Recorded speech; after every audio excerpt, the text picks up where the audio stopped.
Good morning. We're going to read Cinderella by Frances Minters. This is another Cinderella story.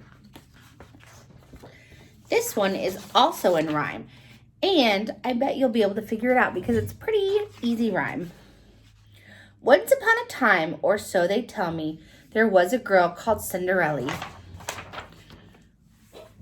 Ellie was good and she was pretty. She lived with her folks in New York City. With Mom and Dad and Sue and Nellie, her sisters were mean to Cinderella. When school let out, they'd watch TV. They'd ask Cinderella to serve iced tea. Or they'd play a video game, but they never asked Ellie to do the same. They're kind of mean. Sometimes when Ellie was washing the floor, they'd slide across it and out the door. What do you think would happen then? Why, Ellie would have to wash it again. Ellie cleaned up because she liked to be neat, from the hair on her head to the toes on her feet. She worked so hard it was a pity she had no fun in New York City. But then one day, Elle got a note. So did her sisters. Somebody wrote, Sue, Ellen, Nellie, we picked your name. You've won free tickets to a basketball game. We accept with pleasure, said Sue and Nellie. And I do too, said Cinderella. Her sisters just looked at her and smiled, and then they said, You can't go, child.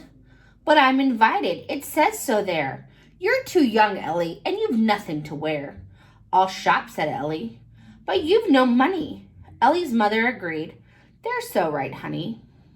There's no money for 3, only money for 2. Let your sisters go, Ellie. They're older than you. So Ellie's big sisters went right out shopping, and Ellie stayed home and did the mopping. She looks kind of sad. The night of the big game, as Elle watched them go, an old lady came by and said, Ellie, hello. Excuse me, said Elle, but I know the dangers. I'm never allowed to speak to strangers. I'm your godmother, Ellie. Don't you recognize me? The last time I saw you, you were 2 or 3. I'm here because we have things to do. Keep your eyes on my cane. I have something for you. She waved her cane once. Elle squealed like a flute. Her clothes had turned into a basketball suit. And here's something else to go with your clothes. Glass sneakers, said Godma. You'll need 2 of those. Now wait, Godmother. Hold on a minute. I'm just watching a game. I don't want to be in it. Oops, said the lady. Excuse my mistake. Let's see what else my cane can make. And poof, Ellie wore a satiny shirt with a beautiful flowery red mini skirt. Ellie was happy because she looked so fine. Now go to the game and have a good time. Thank you, dear Godma. I'm glad that you came, but how am I going to get to the game? That's an easy one, dear. I've got a plan. I'm sending you off on this old garbage can. She waved her cane and said, Kerplake! The garbage can became a bike.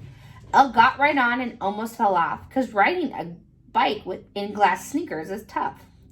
You'll be fine, Elle. I know this is true. There's just one thing I ask of you. Be home by 10 or else, my dear, your pretty new clothes will disappear. So she doesn't have till midnight. She only has until 10 because she's a little kid. Well, a kid. I don't know if she's that little. No problem, purred Ellie, as sweet as a kitty. Then she rode off through New York City. The game was just starting when Elle got her seat. Out ran Prince Charming. People rose to their feet. Let's go, Prince Charming, Elle yelled with the rest. Of all her school's players, Prince was the best. Prince was passing the ball, but he looked at the stands. Boom! Some huge guy knocked the ball from his hands. Ellie stood on her toes and raised her arms fast. She caught that ball before it flew past. There she is right there, catching that ball. Hooray, yelled the crowd, except Sue and Nellie. The sisters just stared at Cinderella. Is that Ellie? asked Sue. No, that's a bad guess. She's older than Ellie and much better dressed. Here's the ball, Ellie shouted as she threw it up high. In the future, be careful. Thanks, miss. I'll try. Prince stared at Ellie and said, Glad to meet you. After the game, let's go get some pizza. What's your name? He asked. I can't tell you, I fear, for Elle was afraid her sisters might hear. When that game ended, the other one's side clapped. They were good sports, even though they got zapped.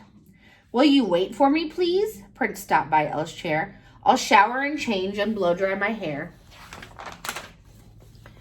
Elle stayed until the clock blinked 9:58. In 2 more minutes, she would be late. She got up and ran. It's sad, but it's true. A lace came undone and she lost her glass shoe. But she couldn't stop now, so she hurried on. All she saw was a trash can. Her bike was gone. Ellie waved at the can and she said, "Kerplake!" But that wouldn't change it back into a bike. Then she looked at her clothes. Oh no, they're the same as the one I was wearing before Godmother came. She waved at her clothes. Poof, they didn't change either.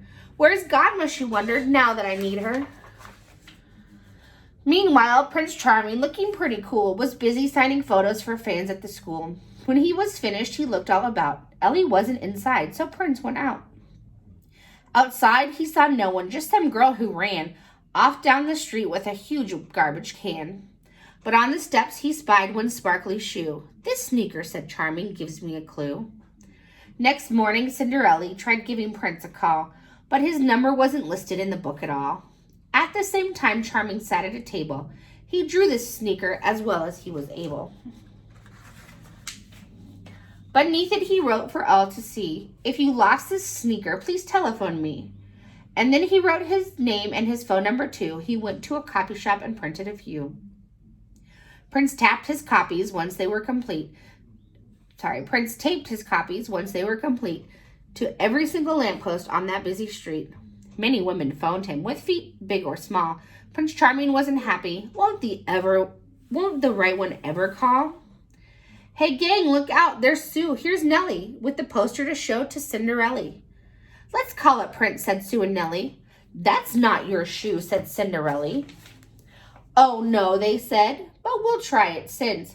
How else could we ever meet a real live prince?"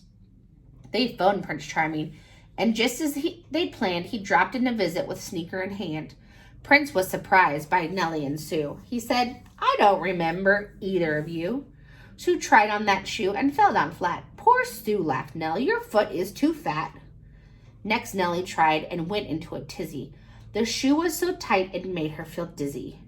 Then Ellie came out from where she'd been looking. Her sisters yelled, "Ellie, go back to your cooking."